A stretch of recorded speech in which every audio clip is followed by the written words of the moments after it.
लेकिन कई मामलों में शानदार है। धर्म में इतनी आज़ादी नहीं होती है, दर्शन में होती है, विज्ञान में होती है।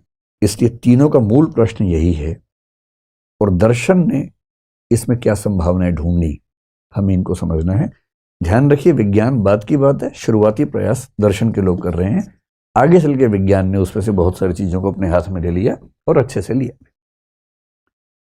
मेटाफिजिक्स या दर्शन का अंतिम प्रश्न जो है कि अंतिम सत्ता किसकी है, जो अल्टीमेट ट्रुथ या अल्टीमेट एग्जिस्टेंस है, वो किसका है। इस प्रश्न के बेसिकली दो प्रश्न हैं, इसको दो प्रश्नों में तोड़ लेते हैं। एक प्रश्न ये है कि अल्टीमेट एग्जिस्टेंस कितने हैं, नंबर कितना है। अंततः जितनी सत्ताएं हैं उनका नंबर कितना है, एक ही है या ज्यादा है या दो हैं या 10 हैं कि 50 हैं कि 100 हैं कि 1000 हैं।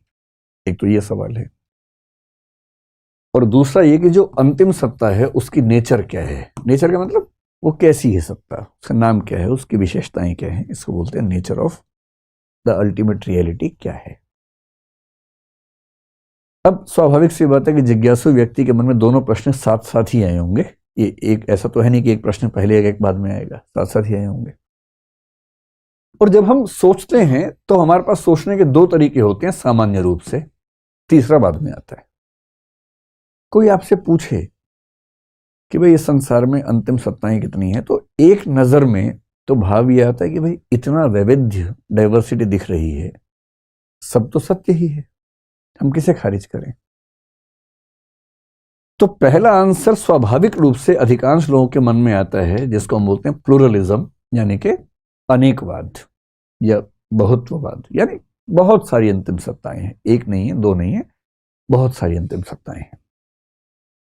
सरल भाषा में कहें, लोहा भी अंतिम सत्ता है, लकड़ी भी अंतिम सत्ता है, पानी भी अंतिम सत्ता है, आग भी अंतिम सत्ता है, हवा भी अंतिम सत्ता है। मैं कैसे कह दूं कि हवा और पानी एक ही है? मैं कैसे कहूं कि आग और पानी एक ही है? अलग अलग है। और जब इतनी सारी चीजें अलग अलग हैं तो ये मान लेते हैं कि अंतिम सत्ताएं बहुत सारी हैं, इसमें कहां कोई दिक्कत है। अच्छा, जब आप कहेंगे बहुत सारी हैं, आम आदमी को बहुत सारी दिख रही हैं, तो आपको भाव क्यों देगा?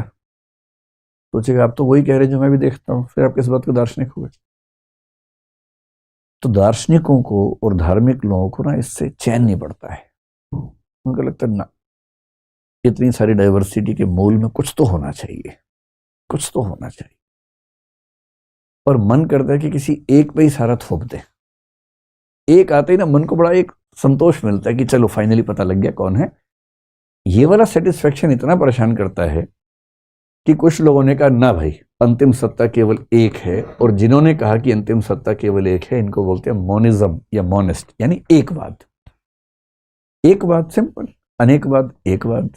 अनेकवाद वो हैं जो कहते हैं कि अंतिम सत्ताएं बहुत सारी हैं। एकवाद या एकवादी लोग वो हैं जो कहते हैं कि अंतिम सत्ता एक है, बस। लेकिन इस बीच में कुछ और लोग उभरे और बोले कि ना, अंतिम सत्ता ना तो अनेक है ना एक है, बल्कि दो हैं, और इनका नाम पड़ गया ड्यूअलिज्म या द्वैतवाद, जिसका मतलब है कि अंतिम सत्ताएं दो हैं। अब आप सोचेंगे कि दो का लफड़ा कहां से आ गया? अनेक समझ में आ रहा है कि बहुत सारी हैं। भाई जैसे आप यहां पर इतने सारे लोग हैं, मैं कैसे कह दूं कि मतलब लक्ष्मण जो है और जो दूसरा व्यक्ति है संजीव है, एक ही व्यक्ति है? नहीं, अलग अलग व्यक्ति हैं, आप सब अलग अलग व्यक्ति हैं। और यदि मुझे सबको रिड्यूस करना है तो मैं एक में ही करूंगा ना, कि एक ईश्वर है, उसी ने आप सबको बनाया। ये दो की बात कहां से आ रही है? लेकिन दर्शन में खास समस्या है, जिसकी वजह से कुछ लोग ड्यूअलिज्म की बात करते हैं, और उनकी मजबूरी है करने की। क्यों करते हैं? अगर आप ड्यूअलिज्म का आंसर सुन लेंगे तो बात सारी स्पष्ट हो जाएगी। ड्यूअलिज्म कहता है कि एक सत्ता है मैटर की और एक सत्ता है कॉन्शियसनेस की। मैटर को हिंदी में बोलते हैं जड़ पदार्थ या भौतिक पदार्थ। कॉन्शियसनेस को हिंदी में बोलते हैं चेतना या चेतन पदार्थ, या चेतना कह लीजिए उसको।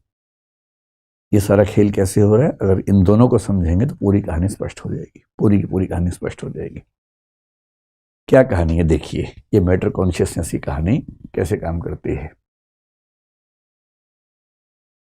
इस दुनिया में जितनी चीजें हैं ना, हम कोशिश करते हैं सबको सेट करते हैं कि एक के अंदर ही सेट हो जाए, कोशिश करके देखते हैं, ठीक।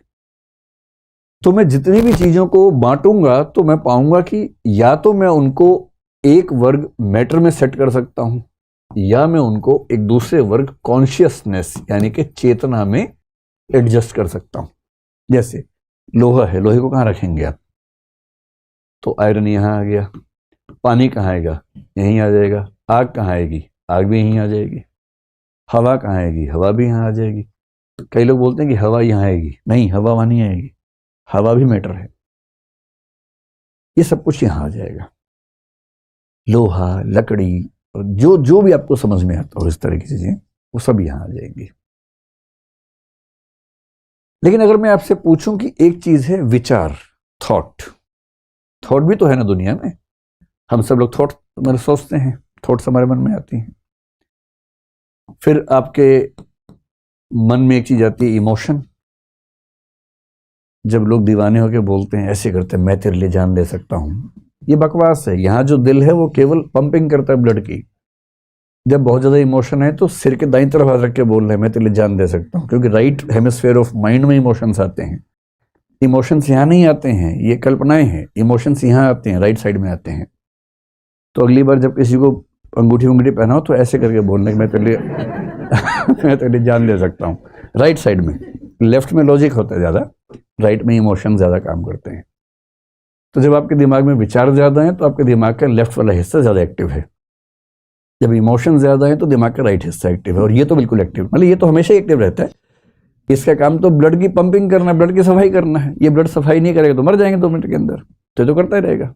इससे कोई लिंक आपके इमोशंस का नहीं है। लेकिन अफवाह फैली हुई है, लोग कविताएं लिख रहे हैं दिल पे, लेकिन दरअसल दिल की कोई भूमिका इमोशंस में है नहीं। थॉट्स हैं, इमोशंस हैं। इसके अलावा कभी कभी आपकी विल पावर भी काम करती है कि मैं आज तो सिगरेट छोड़ ही दूंगा, मुझे कसम है मेरी मैया की, अगर मैंने सिगरेट पी तो। और विल पावर से आदमी कई बार छोड़ भी देता है कुछ चीजें, या कुछ चीजें शुरू करता है। कल से सुबह 5 बजे उठ के प्राणायाम करना ही करना है, और मान लीजिए सच में कर लिया तो विल पावर है इसका मतलब। नहीं कर पाए तो विल पावर की कमी है। ये विल पावर क्या चीज है? ये विल पावर भी तो कॉन्शियस वाली चीज है ना। थिंकिंग का मामला हो, इमोशंस का मामला हो, विल पावर का मामला हो, इन्हीं से जुड़ी बहुत सारी और भी चीजें हैं। कोई राय है आपकी, ओपिनियन है। ये ओपिनियन क्या चीज है? आपका कोई बिलीफ है, विश्वास है, आपको यहां तक कि अंधविश्वास मान लीजिए, सुपरस्टिशन है, वो क्या है? अब आपके मन में कभी कभी आ रहा होगा कि ये क्लासिफिकेशन जैसे हो रहा है, इसका आधार क्या है? मैं आपको आधार बताता हूं। आपने कुछ ऐसे लोगों को सुना होगा कि आपको पता है कि आत्मा पर रिसर्च करते हुए एक व्यक्ति ने आत्मा का वजन बताया 21 ग्राम की आत्मा होती है। एक रिसर्च है, बाद में खारिज हो गई वैसे वो रिसर्च, लेकिन कुछ मतलब मैं ऐसे शब्दों का प्रयोग करने से बचता हूं, लेकिन मैं कहना चाह रहा हूं कि ऐसे मूर्खों की बातें मत आइएगा। ये बहुत बड़ी मूर्खता वाली बात है अगर कोई आत्मा का वजन 21 ग्राम बता रहा है तो। क्यों? क्योंकि जितने लोग आत्मा को मानते हैं उनमें से अधिकांश ये मानते हैं कि आत्मा एक कॉन्शियस चीज है, और कॉन्शियस चीज का वजन नहीं हो सकता। इसलिए आत्मा का वजन बताना एक तरह का गधापन है, अगर आप उसको कॉन्शियस मान रहे हैं तो। हालांकि कुछ लोग आत्मा को कॉन्शियस नहीं भी मानते, वो ऐसी बात करें समझ में आता है, लेकिन जो कॉन्शियस मानते हैं, जो कि ज्यादातर लोग हैं, आपने ये भी सुना होगा कि एक बार एक आदमी मरने वाला था, उसके कमरे की सारी खिड़कियां दरवाजे बंद कर दिए गए, कोई जगह नहीं छोड़ी गई, और जैसे ही वो मरा कांच टूट गया। मुझे नहीं पता कांच क्यों टूटा कि नहीं टूटा, लेकिन अगर टूटा है तो उसकी वजह कुछ और रही होगी, ज्यादा गर्मी हो गई होगी, ये सब वजह रही होगी। क्योंकि आत्मा को निकलने के लिए कांच तोड़ने की जरूरत नहीं, क्योंकि आत्मा विचार जैसी है। एक बात ऐसी हुई कि कमरा बंद है, विचार नहीं आ रहे मेरे मन में। अब सोच के देखिए, या शीशा लगा, इसे धूप नहीं आ रही। धूप तो भौतिक वस्तु है। जब धूप जैसी भौतिक वस्तु, धूप क्या है, प्रकाश क्या है? इलेक्ट्रोमैग्नेटिक वेव है, जिसको आइंस्टीन ने साबित किया कि प्रकाश केवल वेव नहीं है, पार्टिकल भी है। फोटॉन्स उसका नाम दिया, उसी में नोबेल प्राइज मिला उसको। धूप जैसी चीज जो प्रकाश है, जो कि भौतिक वस्तु है, जब वो शीशा तोड़े बिना अंदर आ सकती है, तो चेतना, शुद्ध चेतना, जिसका मतलब है विचार, भावना। और कोई अगर आपसे ये कहता हो, देखे ना कि मैं बहुत परेशान हूं, कमरे के अंदर बंद हूं और मुझे याद नहीं आ रहा कुछ भी, मेरे विचार बाहर छूट गए थे और मैं अंदर आ गया हूं, मुझे अपने विचार लाने के लिए बाहर जाना है, दरवाजा खोल दो या खिड़की खोल दो ताकि विचार आ सके अंदर। ये कुछ कुछ वैसी बात है। इसलिए ऐसे लोगों की बात में नहीं आना है, तर्क का प्रयोग करना है, दिमाग का इस्तेमाल करना है। भौतिक वस्तु क्या है? बहुत लोगों ने कोशिश की डिफाइन करने की, कोई फाइनली कर नहीं पाए, लेकिन एक दो बातें स्पष्ट हो गई। भौतिक वस्तु का पहला लक्षण यह है कि वो स्थान जरूर घेरती है, उसमें एक्सटेंशन होता है, यानी वो स्पेस लेती है, उसमें वॉल्यूम होता है। ये सबसे बेसिक कैरेक्टरिस्टिक है। जो भी चीज स्थान घेरती है वो भौतिक वस्तु है। सिंपल है। ये नहीं कि वो मोटी होगी पतली होगी उसको छू सकते हैं, नहीं। कई चीजें आप छू नहीं पाएंगे लेकिन वो स्थान घेरेंगे। कुछ भी मास एंड वॉल्यूम आप कह लीजिए, लेकिन बहुत सरल भाषा में बोलते हैं कि वो स्थान घेरती है। ठीक। दूसरा कि भौतिक वस्तु जैसी भी हो उसको कभी ना कभी किसी ना किसी तरीके से, जो हमारी इंद्रियां हैं, इंद्रिय समझते हैं, आंख कान नाक जीभ त्वचा, ये जो है 5 सेंसेस हैं, सेंस ऑर्गन्स हैं, इन 5 सेंस ऑर्गन्स में से किसी ना किसी सेंस ऑर्गन से इन्हें परसीव किया जा सकता है, प्रत्यक्ष किया जा सकता है, ज्ञान प्राप्त किया जा सकता है। लेकिन इसका मतलब ये नहीं है कि नंगी आंखों से आप देख लेंगे। माइक्रोस्कोप बनाएंगे तो भी देखेंगे तो आंखों से ही। हो सकता है कि माइक्रोस्कोप बनाने के बाद देख पाए, हो सकता है कि टेलीस्कोप बनाने के बाद देख पाए, लेकिन टेलीस्कोप में अगर इतनी ताकत है तो खुद देख ले अपने आप। देख तो नहीं पाएगा ना। टेलीस्कोप तो आपके देखने की क्षमताएं बड़ी कर देगा, माइक्रोस्कोप बहुत छोटी चीजें देखने की क्षमता आपकी पैदा कर देगा। कुछ यंत्र आपकी सुनने की क्षमताएं बढ़ा देंगे, लेकिन सुनने की क्षमता तो आपकी इंद्रियों में ही है ना, कहीं और से तो आएगी नहीं। जो भी भौतिक पदार्थ है वो किसी न किसी ज्ञानेंद्रिय से जाना जा सकता है, बेशक कुछ इंस्ट्रूमेंट्स और डिवाइसेस की मदद से जाना जाए। अब बताइए हवा क्या है? भौतिक है, क्योंकि हवा को टच होती है, स्थान घेरती है हवा। इलेक्ट्रोमैग्नेटिक वेव्स हमारे जैसे प्रकाश है, प्रकाश आप आंख से मतलब प्रकाश को फील कर सकते हैं। धूप अगर है तो आपकी बॉडी पे टच होती है, समझ में आता है कि प्रकाश है। जो इलेक्ट्रॉन्स बह रहे हैं किसी तार के अंदर, जिसको हम करंट कहते हैं, छू के देखिए पता लग जाएगा एकदम कि भौतिक है कि नहीं है। कुछ लोग बड़ी गोलूपन की बात करते हैं, एनर्जी जो है, एनर्जी चेतन नहीं, एनर्जी चेतन नहीं है।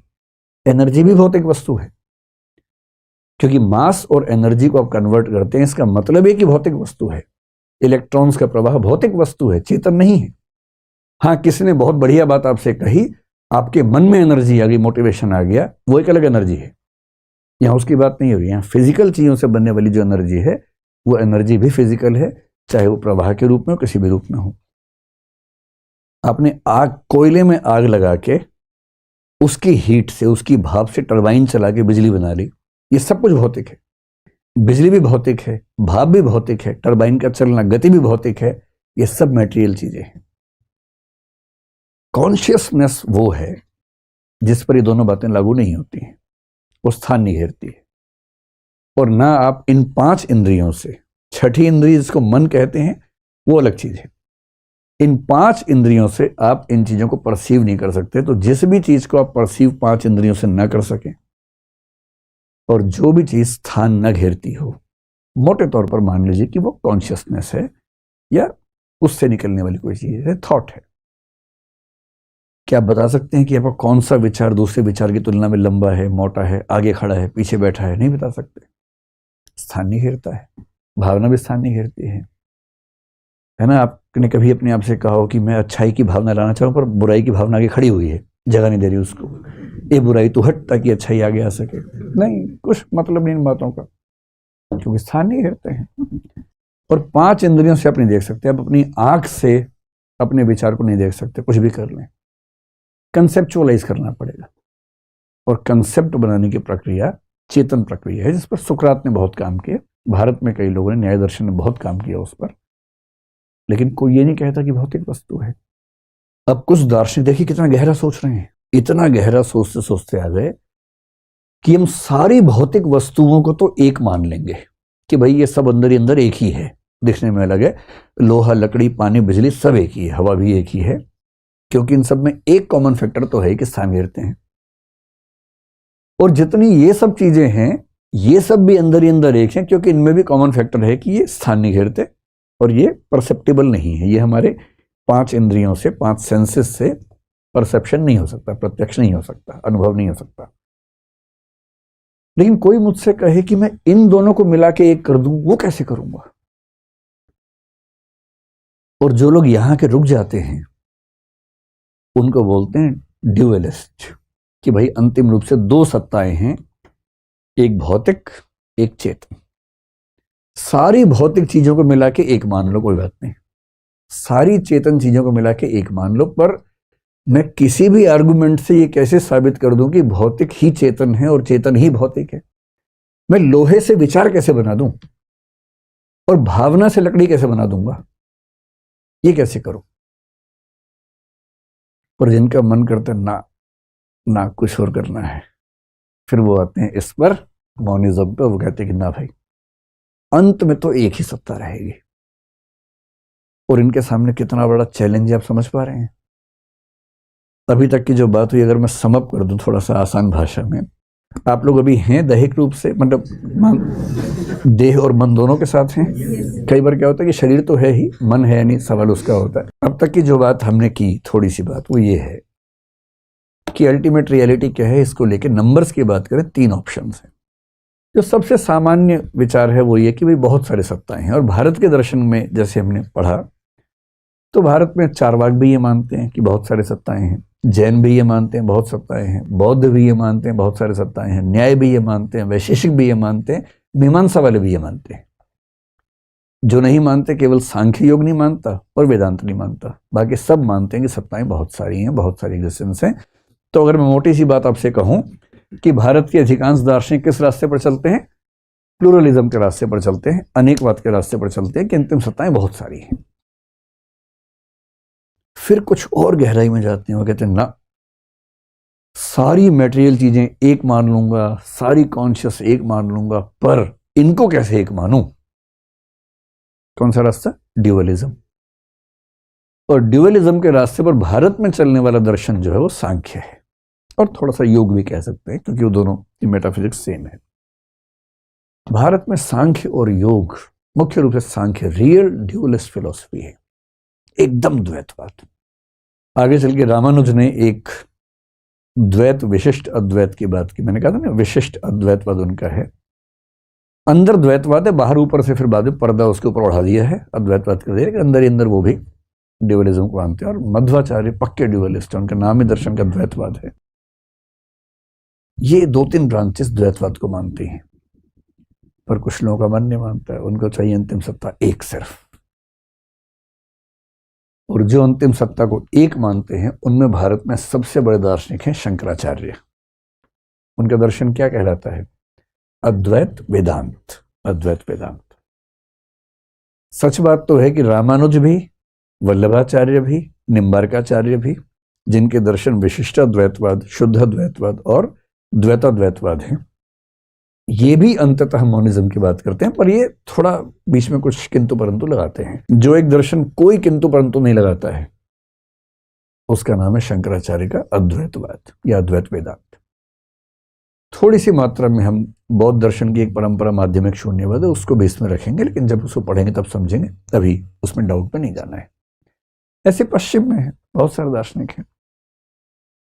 अब मेरे ख्याल से आप समझ गए कि संख्याओं के हिसाब से दर्शन 3 प्रकार के होते हैं। अब आइए नेचर के हिसाब से, और असली समस्या ये है कि अंतिम सत्ता जो है वो कैसी है। और कैसी है का मतलब क्या हुआ? आप अंतिम सत्ता के बारे में एक ऑप्शन ये मान सकते हैं, स्पेशली अगर आप मोनिस्ट हैं, अगर आप एकवादी हैं, आपको बताना पड़ेगा कि भाई वो जड़ है या चेतन है। इनमें से एक ही मान सकते हैं। एक तरीका है कि आप मान लें कि अंतिम सत्ता मैटर की है, यानी जड़ पदार्थ की है, चेतना की नहीं है। लेकिन आप समझ रहे हैं कितना संकट आपके सामने आने वाला है। आपको साबित करना पड़ेगा कि लोहे और लकड़ी से विचार कैसे पैदा हुए, क्योंकि आप चेतना की सत्ता नहीं मान रहे। आप समझ रहे हैं? मैं सिर्फ रिवाइज कर रहा हूं अपने आप में। आप समझ पा रहे हैं? ये तो नहीं लग रहा कि गलत विषय में घुस गए, वही ज्यादा अच्छा था गाने वाने सुनना। मतलब वो भी अच्छा है, ये भी अच्छा है। जिंदगी को एक पक्ष में नहीं रहना चाहिए, हर पक्ष का मजा है। एक कवि हुए रघुवीर सहाय, हिंदी साहित्य में आधुनिक काल में, इतना बढ़िया लिख के गए, हम तो सारा का सारा लेंगे जीवन, हम तो सारा का सारा लेंगे जीवन, कम से कम वाली बात ना हमसे कहिए।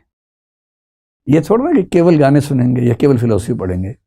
दिन में फिलोसफी, शाम को गाना सुनिए, क्या दिक्कत है।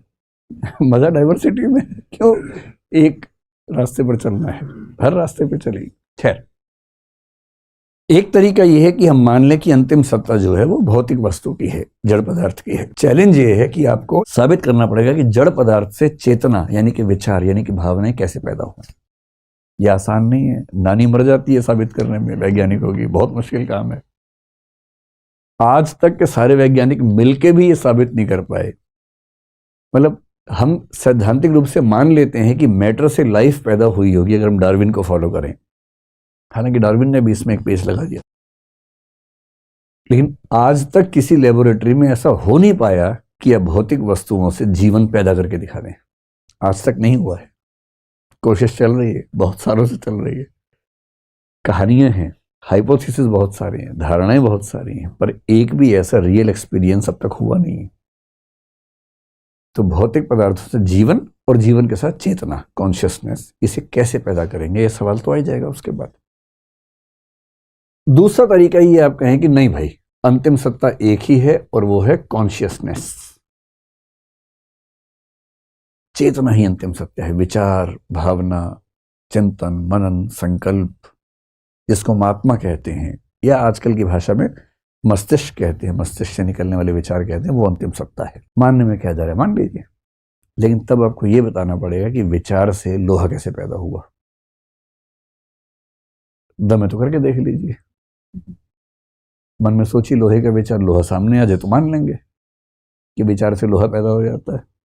और अगर लोहा सामने नहीं आ रहा क्योंकि विचार करने से तो लोहे का विचार ही आता है लोहा तो नहीं आ रहा उससे। तो दूसरे जो वर्ग के लोग हैं, कॉन्शियसनेस को मानते हैं अंतिम सत्ता, उनके सामने संकट है कि कैसे कॉन्शियसनेस से मैटर को साबित करें। और कॉन्शियसनेस मानने वाले आमतौर पे मानते हैं कि जो अंतिम सत्ता है वो ईश्वर की है, वही परम कॉन्शियसनेस है, उसी से जगत का निर्माण हुआ है। जो पहले वाले हैं आमतौर पे ईश्वर को नहीं मानते, वो इस जगत को अंतिम सत्ता मान लेते हैं। तीसरे कुछ लोग हैं और गहराई में चले जाते हैं, वो कहते हैं कि ना ये है ना वो है। जो अंतिम सत्ता है वो इन दोनों से न्यूट्रल है। अंतिम सत्ता तो है पर ना जड़ की है ना चेतना की है, इन दोनों से न्यूट्रल है। समझेंगे क्या कहना चाह रहा है। एक व्यक्ति विशेष रूप से, शायद आपने नाम सुना होगा, स्पिनोजा नाम के एक व्यक्ति हुए हैं दर्शन में बहुत महत्वपूर्ण, उन्होंने ये बात कही। और बाकी फिर कुछ लोग जब बहुत थक जाते हैं, हार जाते हैं, फिर बोलते हैं नहीं यार, हम तो ना ड्यूअलिज्म को ही मान लेते हैं, और ड्यूअलिज्म का मतलब है कि अंतिम सत्ता जड़ की भी है और चेतना की भी है, हम क्यों इस झगड़े में पड़े, छोड़ो ना। लेकिन ड्यूअलिज्म से भी समाधान नहीं निकलता है, बहुत मुश्किल है। पश्चिम में एक दार्शनिक बेचारा लहूलुहान हो गया इसको साबित करने के चक्कर में, उसका नाम डेकार्ट है, आपने शायद सुना होगा। उसने कहा कि एक शरीर है हमारा, एक हमारी आत्मा है। वो बहुत प्रसिद्ध वाक्य आपने सुना ना कि I think therefore I am, मैं सोचता हूं अतः मैं हूं। ये जो विचार है, इसकी पूरी कहानी क्या है, वो रिसर्च कर रहा है। और फिलोसफी की रिसर्च लेबोरेटरी में नहीं होती है, वो किसी जंगल में अलग से कोने में बैठ के हो जाती है, क्योंकि वो सोच के करना होता है ना। उसने कहा कि मैं दुनिया की हर बात पे डाउट करूंगा, संदेह करूंगा। इसको बोलते हैं मेथड ऑफ डाउट। वो हर बात पे डाउट करता है। लोगों ने कहा धर्म में, उसने कहा बेकार की बातें नहीं मानेंगे हम, जब तक मेरे हर प्रश्न का जवाब नहीं मिलेगा मैं कुछ नहीं मानूंगा। खूब डाउट किया, हर चीज पे डाउट किया, आसपास ये दिख रही है इन पे भी डाउट किया कि सच में है कि नहीं है। अंत में उसके मन में एक सवाल आया कि मैं हर चीज पे संशय कर रहा हूं, हर चीज पे डाउट कर रहा हूं, पर ये डाउट कौन कर रहा है? मैं ही तो कर रहा हूं। अगर मैं हर चीज पे डाउट कर रहा हूं तो कम से कम एक बात तय है कि कोई डाउट करने वाला तो है ही। तो डाउट करने के प्रोसेस में कम से कम एक को मानना पड़ेगा जो डाउट कर रहा है। अभी आप लोग कितने खुश हो रहे हैं, हाँ कितना अच्छा निष्कर्ष है, एकदम दो कौड़ी का निष्कर्ष निकला। बाद में पता लगा एकदम बकवास बात है, लेकिन उस समय लोग बड़े दीवाने हो गए इस बात के, बड़े दीवाने हो गए कि डाउट के प्रोसेस में एक चीज पे डाउट नहीं कर सकते, और वो ये कि कोई डाउट कर रहा है। तो डाउट कौन कर रहा है? आई थिंक का मतलब आई डाउट बेसिकली है, I doubt therefore I am, basically ये है। तो डाउट कौन कर रहा है? मेरा हाथ तो नहीं कर रहा, मेरा पैर तो नहीं कर रहा, नाक तो नहीं कर रही, माथा तो नहीं कर रहा। तो डाउट करने वाला कोई चेतन हो सकता है। वो डाउट हो ही रहा है, इसका मतलब मेरे भीतर कोई चेतना तो है ही। और ये कहानी सुना सुना के उसने साबित किया कि आत्मा होती है। इससे साबित हुआ कुछ नहीं, पर उसने कोशिश की, उसने अपनी तरफ से साबित करने का प्रयास किया कि आत्मा होती है। अब उसके सामने बड़ी दुविधा आ गई। उससे कहा कि आत्मा कॉन्शियस है और ये शरीर क्या है? ये भी तो आप ही हैं। हम ऐसा ना बोलते हैं कि मेरा शरीर चल रहा है, आप बोलते हैं मैं चल रहा हूं, उसको भी तो मैं ही बोल रहे हो भाई। और जब दुख होता है, चेतना होती है, तब आप क्या बोलते हैं? मैं सोच रहा हूं। तो सोचने वाला भी मैं, चलने वाला भी मैं, जबकि सोचने वाला मैं चेतन है, चलने वाला मैं भौतिक है, शरीर है। अब उसके सामने बड़ा क्राइसिस है। उसने मान लिया कि शरीर एकदम अलग चीज है, चेतना एकदम अलग चीज है, आत्मा एकदम अलग चीज है। अब उसको यह समझाना है कि कभी कभी क्या होता है कि मेरा मूड खराब होने से मेरा शरीर निष्क्रिय होने लगता है। सबके साथ होता है।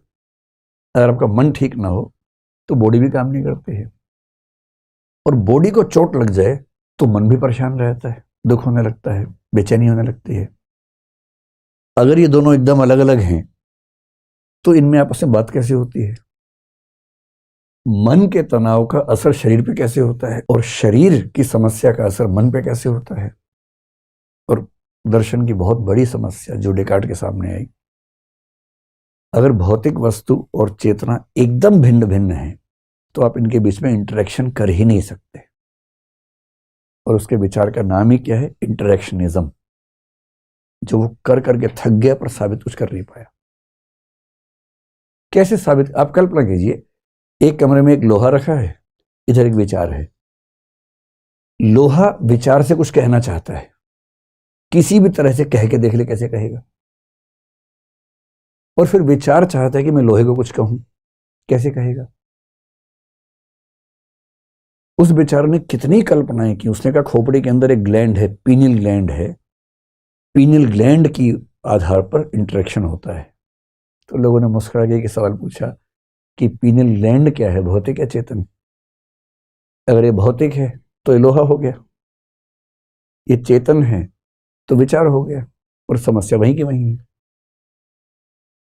बड़ा लहू लुहान हो गया बेचारा, कुछ साबित नहीं कर पाया। मतलब उस समय के लोगों ने खूब तालियां बजाई, वाह वाह क्या सोचा है, क्या सोचा है। लेकिन बाद के लोगों ने, क्या सोचते हो यार तुम, क्या इसमें तुमने ऐसा सोचा? इतना क्राइसिस है। और इस क्राइसिस में कुछ लोग देखिए जिद्दी लोग हैं, रात दिन पढ़ते हैं, इनको इतना मन करता है पढ़ने लिखने का, इतना सोचते हैं रात दिन। इसलिए जो सच्चा दार्शनिक है उसका परिवार ठीक नहीं चलता है, वो दिन भर सोचता ही रहता है। उसी घर में लोग जाते हैं खाना लेके, वो देखता रहता है क्या है ये, सच में है कि भौतिक है कि चेतन है कि क्या है। वो बेचारा उस लेवल पे आ जाता है। इसलिए आप देखेंगे महान कलाकार, महान साहित्यकार, महान दार्शनिक, महान गणितज्ञ आमतौर पर अकेले ही होते हैं। आजकल तो महान राजनेता भी, लेकिन पहले ये सब लोग अकेले ही चलते थे, परिवार के साथ सजता नहीं है। तो क्योंकि जो आदमी लगातार इसमें घुसा रहेगा उससे कौन संवाद कर पाएगा? तो जो लोग मानते हैं कि अंतिम सत्ता मैटर है, इनको बोलते हैं, इनके विचार को बोलते हैं मेटीरियलिज्म। मेटीरियलिज्म को हिंदी में बोलते हैं भौतिकवाद या जड़वाद। इन दोनों का एक ही मतलब है, मेटीरियलिज्म, भौतिकवाद या जड़वाद। इनके सामने क्राइसिस केवल ये है कि कैसे भौतिक पदार्थ से चेतना को एक्सप्लेन करें। हम करेंगे इसको एक्सप्लेन, अच्छे से एक्सप्लेन करेंगे। लेकिन आज मैं चाह रहा हूं कि इन सबका नाम आपको समझा दूं, कौन कौन चिंतक है थोड़ा सा नाम बता दूं, फिर एक एक करके उठाएंगे उनका। क्योंकि भौतिकवाद में फिर इवोल्यूशनिज्म भी आएगा, डार्विन भी आ जाएगा, क्वांटम थियरी तक आएंगे। आइंस्टीन कहाँ फिर हुआ? अभी तो क्वांटम थियरी ने तो हद कर दी है। क्वांटम का मतलब होता है एटॉमिक और सब एटॉमिक लेवल पे जो फिजिक्स है, जिसको मॉडर्न फिजिक्स कहते हैं, उसको बोलते हैं क्वांटम फिजिक्स या क्वांटम मैकेनिक्स कह लीजिए। अच्छा, जब फिजिक्स शुरू हुई, जब साइंस, साइंटिफिक रिवॉल्यूशन, पश्चिम की बात अगर हम करें, भारत में तो बहुत पहले की साइंस है, उसके बाद तो ऐसे हमें नए रिसर्च कम दिखे। यूरोप में रेनेसा के बाद से साइंस का डेवलपमेंट हुआ। 15-16 सेंचुरी से हमें साइंस दिखनी शुरू होती है, जब कोपरनिकस, गैलीलियो, ये सब लोग हुए। ये सब खूब पिटे धर्म के हाथों, खूब इनकी पिटाई हुई, क्योंकि इन लोगों ने कुछ ऐसे निष्कर्ष निकाल दिए जो बाइबल के खिलाफ थे। जैसे बाइबल में माना गया कि पृथ्वी केंद्र में है, सूर्य आसपास घूमता है। इसको बोलते हैं कि जो धारणा है वो जियोसेंट्रिक धारणा बाइबल के अंदर है कि केंद्र में पृथ्वी है। कोपरनिकस ने साबित कर दिया कि पृथ्वी घूम रही है सूर्य के आसपास। इसको बोलते हैं कि हीलियोसेंट्रिक कंसेप्ट उसने दिया कि सूर्य केंद्र में है। इस बात पे क्या क्या नहीं, उसको इतनी पिटाई हुई इस बात पर कि तुम बाइबल की बात को झूठा साबित कर रहे हो। उससे मैं क्या करूं, मतलब साबित यही हो रहा, मैं क्या कर सकता हूं। खूब उसकी भर्त्सना हुई, खूब मार पिटाई हुई, लेकिन बाद में साबित हुआ कि कोपरनिकस ही सही था। गैलीलियो ने कुछ ऐसी बातें कही, उसकी खूब ठीक से पिटाई हुई, और गैलीलियो से कहा कि माफी मांग लो चुपचाप।